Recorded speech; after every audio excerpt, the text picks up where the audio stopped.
Hello सबैजनालाई सन्चै हुनुहुन्छ होला। हेर्नुहोस् त म चाहिँ अर्ग्यानिक यो कुविन्डो पकाउन गइरहेको छु हैन। अनि मैले चाहिँ टक्कसँगले दुईटा भलेको रहेछ।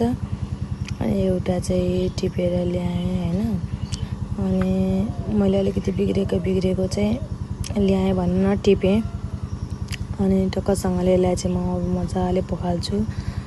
यस्तो हेर्दाखेरि चाहिँ बिग्रेको जस्तो लाग्थ्यो तर बिग्रेको रहन्छ र मैले टक्कसँगले धोएँ पखाले गरेर मसिनो पिस बनाएँ। अनि यसलाई लसुन सुधारेँ मैले। अनि लसुन सुधारेर प्याज पनि सुधारेँ। अनि कराई बसालेँ।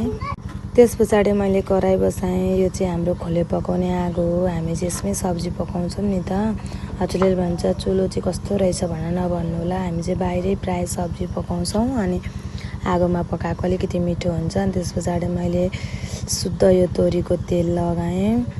अनि हल्का आगो लगाएर अब म पकाउन स्टार्ट गरेँ। त्यस पछाडि मैले यो लसुनलाई कुटेर लगाएँ। अनि प्याजलाई लगाएँ, चलाएँ। अलिकति रातो भइसकेपछि अनि रातो भइसक्ने गरी छोडेँ हैन।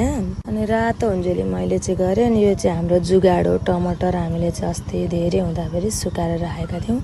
त्यसलाई मैले थोरै तातो पानीमा ढडियाएर अनि फेरि यसमा लगाएँ। यसलाई पनि मैले परपर पारेर भुट्छु हैन। अनि यो जुगाड चाहिँ हामीले गरेर बट्टामा हालेर राखेको हुन्छौँ। टमाटर नभएको बेला यो टमाटर चाहिँ हाल्न मिल्छ, एकदम राम्रो हुन्छ। हजुरले मिक्सरमा हालेर गर्दा पनि हुन्छ तर मैले चाहिँ यहीँ भुटेँ, रातो बनाएँ हैन।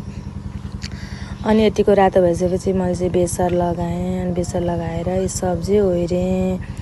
अनि कुविन्डो त दबाई भन्नुहुन्छ नि त सबैजनाले। अनि मलाई चाहिँ मिठो लाग्छ भनौँ न। अनि पकाउन पनि थोरै मेहनत गर्नुपर्छ, जाँगर चलाउनुपर्छ, मिठो हुन्छ। अनि मैले यसलाई चलाउँदैछु। अनि साथीहरू यो चलाइसकेपछि चाहिँ यो टमाटर लगाइसकेपछि चाहिँ हल्का रातो पनि देखिन्छ हैन। अनि खाना पनि एकदम मिठो हुन्छ जस्तो लाग्छ। पकाउँदै मलाई चाहिँ खाना मन लागिसक्यो। अनि त्यस पछाडि चलाएँ।